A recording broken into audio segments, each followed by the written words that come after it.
right, you want to meet a dude?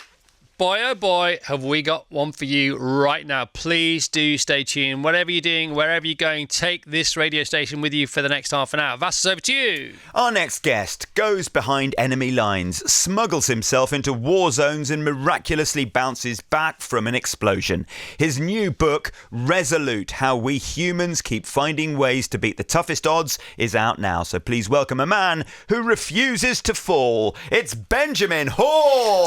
Let's hear it for Benjamin. Where's the knighthood when you need it? Sir Benjamin Hall.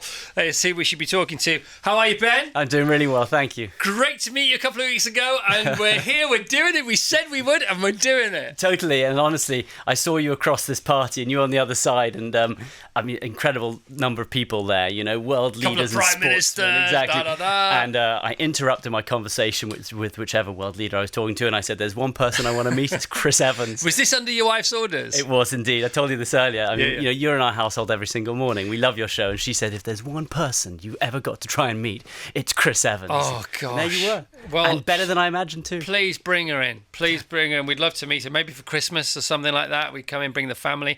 Talking to the family, in the book, which is so emotional, right? And then, as if it wasn't emotional enough, I'm reading it to my wife, excerpts to my wife last night, and she's tearing up for all the right reasons. And then I said, "Oh, babe, you're not going to believe this."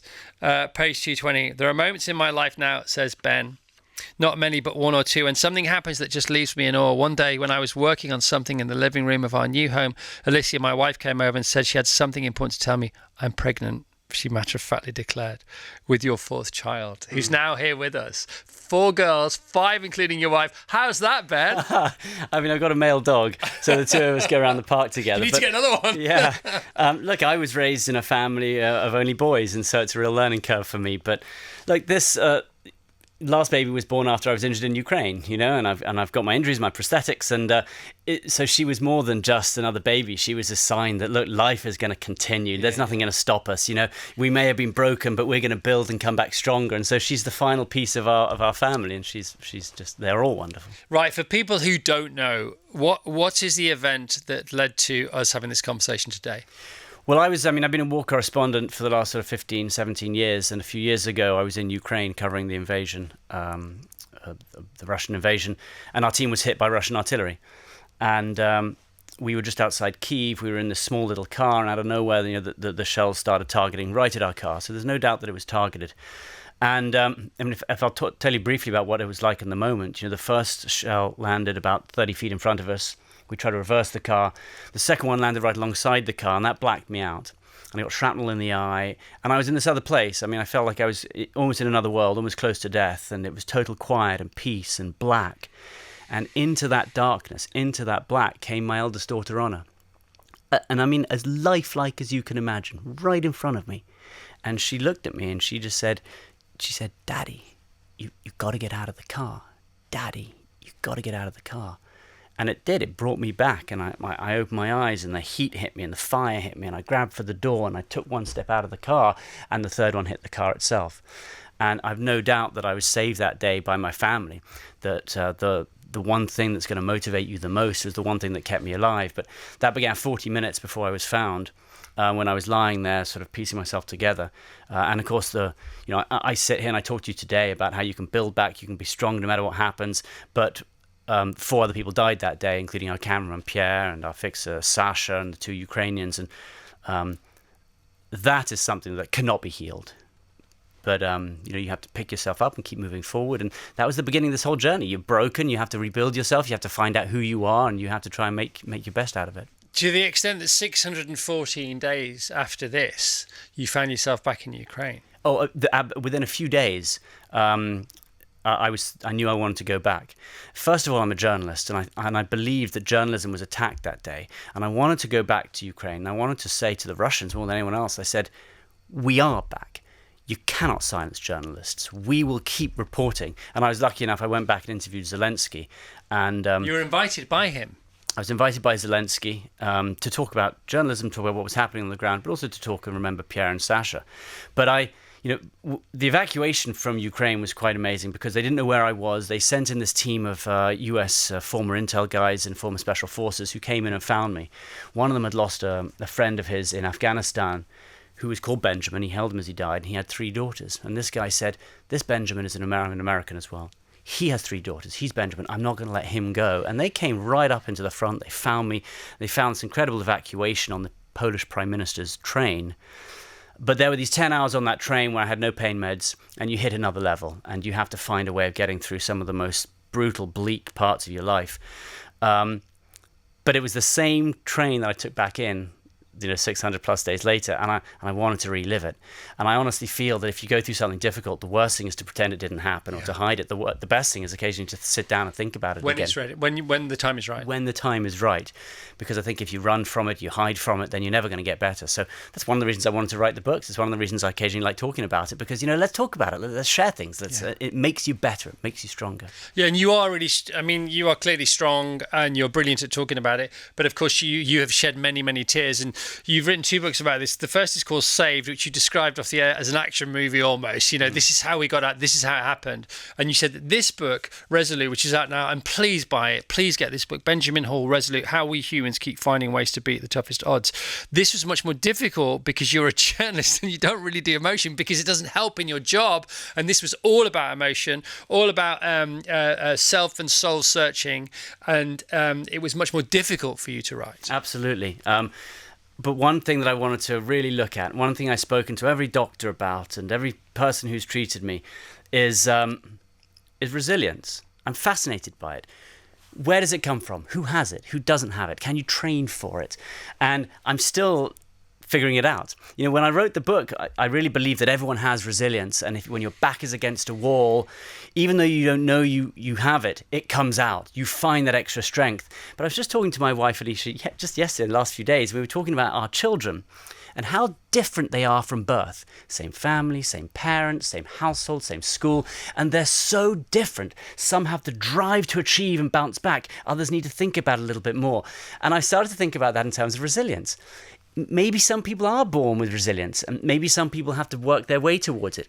I'm a firm believer that everyone can get there, that if you sit down and you break things into small little roles, you can find a way through. But the idea that just everyone has resilience, it's inside all of us, I'm not 100% certain that it is there. I believe that we have to work towards it. Yeah.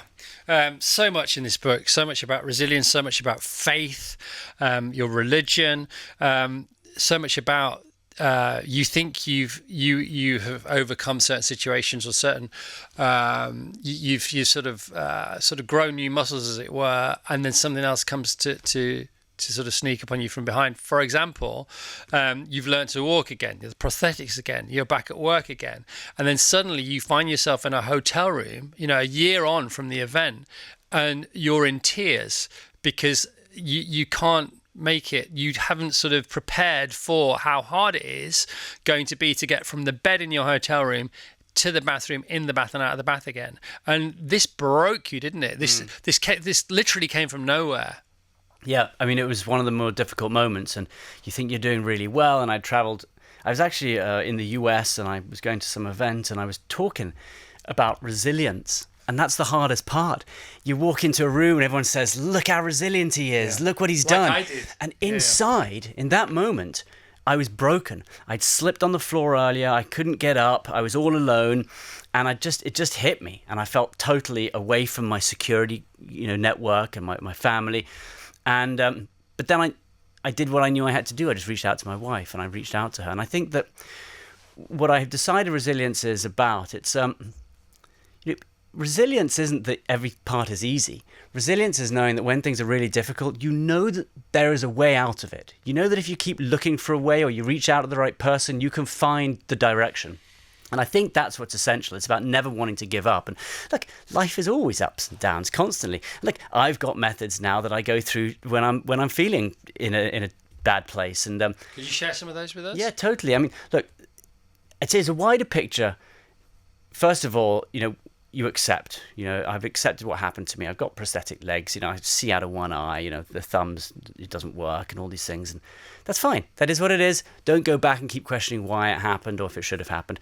Then the next one is to adapt. Keep finding ways to adapt. There's never something that you can't find a solution to. And if something doesn't work, find another way of doing it. And then the last one is to embrace it, is to absolutely enjoy the difficult parts too. And there are times when I'm over on the floor and one part of me wants to just scream and the other part of me just decides to laugh at it, Like when you got out of the car. Tell us the story about when you got out of the car and your leg fell apart. Well, yeah, right. I mean, it just, I'd been given a temporary leg. They were trying something on and I'd driven miles away and I opened the car door, took my leg out and it popped off, it broke. And so there you are, stranded in the middle of nowhere. You're not quite certain what to do, but the leg's gone. And, but again, you make some calls, you figure out who you can go to get one, and we sorted it out. But little moments like that, you can deal with in two different ways. You can make them, they can hit you hard, or they can be amusing. So for me, and I know you talk about this on the show often, if there's one thing that I would do whenever you're not quite certain what's happening or you're not on your momentum's broken, it's just go do anything. Get on your 2 feet and walk out the door. Look at something beautiful. Even at that small moment of beauty, that gives you strength. And the same was true in hospital.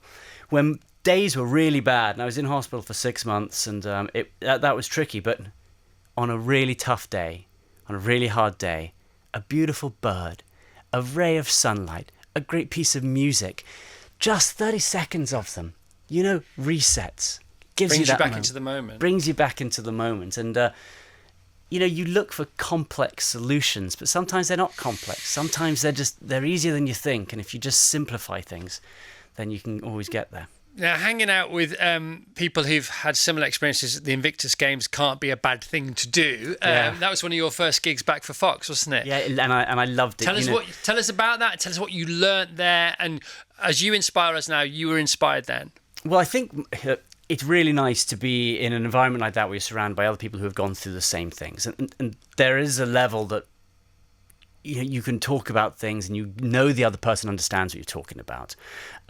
When you're blown up, you always have similar injuries. So, it's not only limb loss, it's burns, it's eye loss, it's all these things, traumatic brain injuries, and all these things can happen. So you sit down, you talk to all these people about it, and you realize, you look at these people doing incredible things. The sports they're playing are remarkable. And I just think that inspired me. And then you go and talk to them and they say, we've read your story and you inspired me. And boy, what a great moment that is when everyone's sitting there clapping each other on the back and saying, we can all get through it. So the Invictus Games is remarkable. And I think, as an aside, we're quite a few years away from past the Afghanistan and Iraq wars, but there are many, many soldiers out there, people who are injured, who are still going through difficult moments, and I just feel that we mustn't forget them. And sometimes it's as simple as reaching out. You talk about the US Police Department and more police officers taking their own lives every year than losing their lives in the line of duty, and that is an ongoing statistic. Yeah, and I think that we've come a long way. And a generation ago, people wouldn't talk openly about how they were feeling. They wouldn't talk about the difficult moments. You would go home and you would just leave it behind. Whereas now, just come home and talk about it, say something. And sometimes that's the hardest moment, when things are pretty difficult. Those first few words, hey, you know what? Yeah. Actually, today was a bit difficult because of this reason or that reason. And that works the other way too. For all the people I know who have been injured or have, pretty traumatic jobs and their experiences, ask them, how are you doing? And it's not even if people are in traumatic jobs. It's anyone. Yeah. We don't talk often enough. Go up to anyone and say, hey, just checking in on you. How you doing? Loneliness. I think that's something that has to be addressed too. Reach out to people who might be lonely. And I suppose maybe one of the points behind the book is just keep reaching out, keep talking. We live in a world right now where those connections are being broken. We've got our phones and people talk too much on them, but go and see someone eye to eye. Yeah. Go put your arms around them. Go for a walk together. Those things make life better. They really do. You make life better. Benjamin Hall, Resolute, How We Humans Keep Finding Ways to Beat the Toughest Odds. Tell us about how come you came across a town called Hazard and a mayor called Happy. One of the things that really inspired me after I was injured, again, was resilience. It was about people picking themselves up. And so, I spoke to Fox and I said, I want to make this series. It's called American Exceptionalism. I want to go around America and I want to find communities that have been really hit hard but have built themselves back up and come through it. And the first one we did was in Hazard, Kentucky. And this is a town that went through the opioid crisis, the worst in America. Because of? Was it the mining industry? Well, first of all, the mining industry all shut, so they all lost their jobs, Yeah. and also they were working heavy labor as well. So the community got heavy into opioids, and then a flood knocked the whole town down. I mean, this was just, much of the country was sort of laughing at this part of Kentucky. But as this small community, a few thousand people, they picked themselves up, they rebuilt it with their hands, they set up centers to get rid of the opioids, they adopted the orphans who had been left behind by the opioid crisis. And you went around this town, you looked at it, and it was just a perfect example of how communities, when they work together, can get through absolutely anything. And so Happy is just this man who comes from a mining family, many generations. And he's the mayor. He's called Mayor Happy, isn't he? He's called Mayor Happy. Doesn't stop moving. He inspires people. And I suppose also sometimes you do just need someone to lead the way, and he's done that for the community. So that was an amazing story to tell. At the other extreme, for example, I was interviewing one of the girls who was taken by Hamas. And also you hear some of the stories from that angle as well, and what they went through, and also Palestinians as well, and what they're going through, And I've covered conflict my whole life, and I've seen some pretty terrible things. But one of the things that I absolutely believe is that there is far more goodness and kindness than there is, brutality and sadness. And, you talk about war and these terrible places, and people, particularly the media, and I'm in the media, but they want to talk about sadness and loss and fear. Whereas what I like to do now, and the silver lining, is look for the community, the bravery, the courage, the kindness, which exists in every refugee camp you go to, every war zone you go to, every town like Kentucky you go to. And if we start realizing that there's a lot more positivity out there, then I think we can, again, just keep building ourselves up. One of the news stories you have to tell is what it's like to be a dad and be around for the formative days, weeks and months of a newborn baby. Because your wife said, oh, you'll be here for this one then. Yeah. Tell us about that. Well, I was, again, another thing that I've learned is that before I was injured, I was working all day, every day. I was around the world most of the time. And I knew that was important. It has to be. And I was building for the family. But boy, after this, I'm home more often. I dare say my wife might wish I was probably out of the house a little bit more sometimes. But, I'm there a lot, and I'm a much more present father. I'm there all the time. I'm there with the baby. And I just think that that's a real blessing that sometimes can pass you by if you get caught up in life and doing everything else. So being there has just been the best. Yeah, Alicia says there are different kinds of front lines. Welcome to this one. Yeah, and look, and I had to talk about Alicia as well. Both before the accident and after. You just find someone in your world and in your life who is just sets you off in the right direction, who teaches you every day. And like Alicia, my wife, is that. And when this happened too, there wasn't a moment where she said, what are we going to do? Life is gone. No, from the second it happened, she was there. She came to my bedside when I was at this hospital in Germany, and it was just, whatever we got to do, we'll find a way to do it. Wow. We will take care of the family and the kids. And I know a lot of children can go through difficulties when they see their parents. I've spoken to other soldiers, and their children see what's happened to them. So it was essential for us to make sure that the children kept their life going, that they weren't distracted too much. And Alicia did that single-handedly. And, I'm here, and I'm happy, and I'm positive today because of her. Wow. And Struck gold there, didn't you? Absolutely. How did you meet her? We actually went to school together when we were 6 years old, and then we went our separate ways and bumped into each other again a few years when in my early 30s. And boy, did I have to chase her too. I called her all the time. She didn't seem to be that interested, but I kept going. I think she eventually... You also say that your kids are some of the best people, most useful people you've had to talk to about this, because it's different talking to children about what you've been through as opposed to other grown-ups. And again, I think it's like what I was saying earlier. Sometimes you just have to break things down and make them far more simple. And when you talk to adults, they have so many questions, and it's complex, and you're trying to explain all the different issues. When you talk to children, you just have to break it down to pretty simple, easy ways of doing so. And I think now, not only do I speak to my own children, but I go to speak at schools as well, and I try and talk to children about getting through difficult moments and about journalism. And what is amazing about children is that they're the ones that want to come straight up to you and to ask questions. What's that? Yeah. How did it happen? Tell me about it. And it's so strange that adults stopped doing that. It's because perhaps they're afraid of your response. You don't want to say the wrong thing. I did it to you when we met at the party. You just don't want to say the wrong thing. Yeah, you know? but I love children for that, and I love sitting down and talking to them as much as I can. Well, this is my robot leg, and this is what happened on this side, and because this, and this, and they look at you and they go, "Oh, okay." Yeah, that's good. You look supremely fit. You look really well. How are you? How's the exercise regime nowadays? I know you. One of the first things Alyssa said is we need to move house, and you didn't want to move house because that blimmin' olive tree in the garden. Yeah. Just let's talk about the olive tree for a sec because it's so cool. Yeah, we moved into this house. It was going to be our forever home.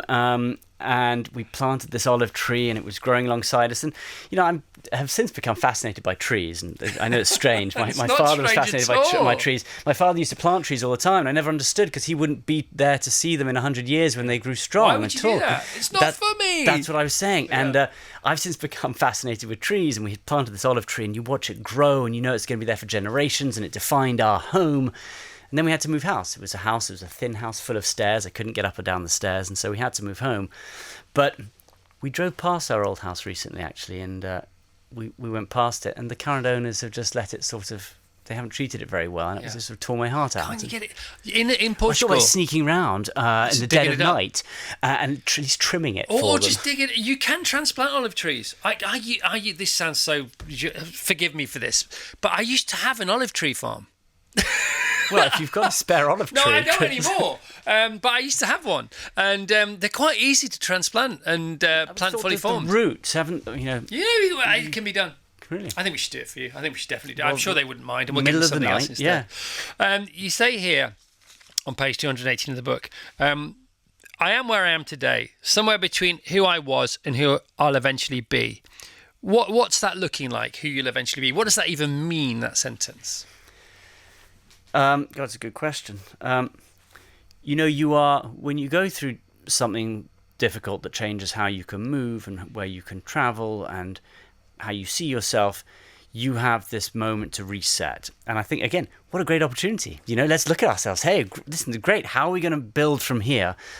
And for the first couple of years, I suppose I talked about what happened to me, and the story was good and people learnt from it, but it keeps changing. I've now reached a point, and I'm happy to be here talking about it. But you can't talk about that forever.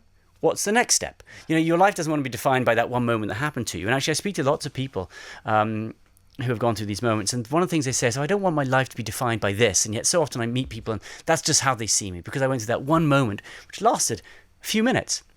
And so life now is about both being aware of what happened to me, embracing it, knowing that went on, but also go out and try and do a whole lot of other new things. And I think that, the silver lining again is that people are interested in my story. They're giving me opportunities they didn't have before. And I went through a moment where I thought, I'm getting these great interviews with the Secretary of State and the big people, but mainly is it just because I was injured? Is it just are they just giving me the interviews because, they feel sorry for me? And I stopped feeling that way, and I said, you know what? Silver linings again. Great. If I can get an interview, I'm a journalist. I will get it however I can. And if my legs play a role, great. Yeah. So be it. The legs can do their part. So it's about not worrying about them, but knowing they're with you, and not being afraid. It's because it's like an astronaut, isn't it? Astronauts have been to the moon, or they've been in space. You're gonna be asked about it. People are gonna want you to talk about it. And they're always gonna want you to talk about this, not necessarily about the event, but about the lessons you've discovered, because that's the 80-20 rule. You have been there. This is the wisdom that you have that you can share with the rest of us.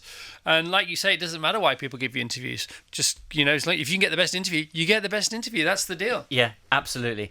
And astronauts are interesting because when you've done something so momentous, how do you copy? You put yourself on a pedestal, and how are you ever going to match that? Yeah. And or anything amazing? And so that's something that I think lots of people who do pretty amazing things, as well as go through traumatic events, also have to figure out.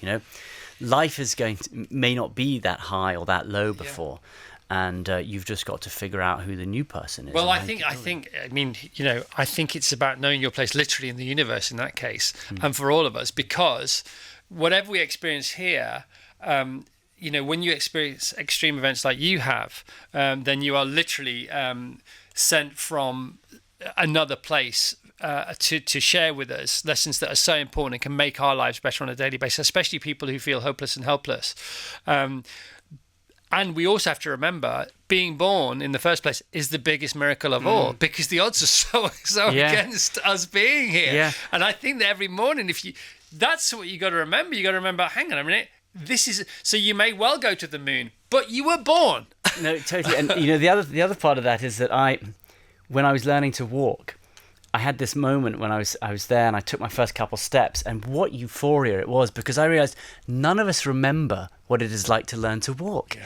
No one else. And here am I, and I'm experiencing this incredible moment of life, and I'm actually experiencing what it's like to learn to walk. And it was just this incredible moment where I said, what a great opportunity for me to experience this. And that was, You mentioned 80-20 earlier, and there's something which I thought a lot about as well.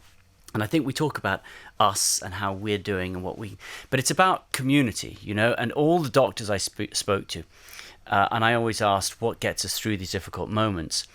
They all said, because quite a lot of soldiers, half the soldiers come out really positively, like me, that life is great and they feel that they mustn't waste a moment of what's left ahead. The other half come out of it pretty badly. They get PTSD and they struggle to find their way, and the number of suicides is sky high.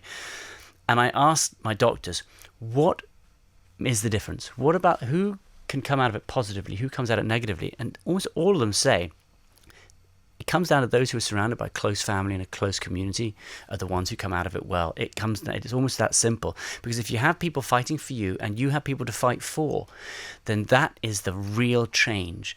And it wasn't the answer that I expected so many times, but if you come sadly from perhaps a broken home, or you come from somewhere really difficult, it is sometimes harder to find that community around you that you need to keep going. And I say that as a parent as well. I'm so aware now of what we are building for these little children and how we can be around them.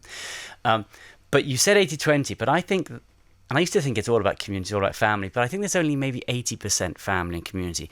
There has to be 20% that is you. Yeah. Who's going to put that foot in front of the next? Who's going to stand up when you're not feeling well? So you can be encouraged by everyone else, and you've got to learn from everyone else. But you're the one that has to make that first move. And that's sometimes the thing, is how you just find that one spark to say, right, I'm going to stand up right now. I'm going to go do something right now. And I'm going to do it because I know it's going to make it better in the longer term. And so it's an 80-20 split. Rely on other people, help other people, but do it yourself too. Well, can we have the biggest round of applause we've ever had on the show ever for Benjamin Hall? Benjamin, great to see you, man. You too.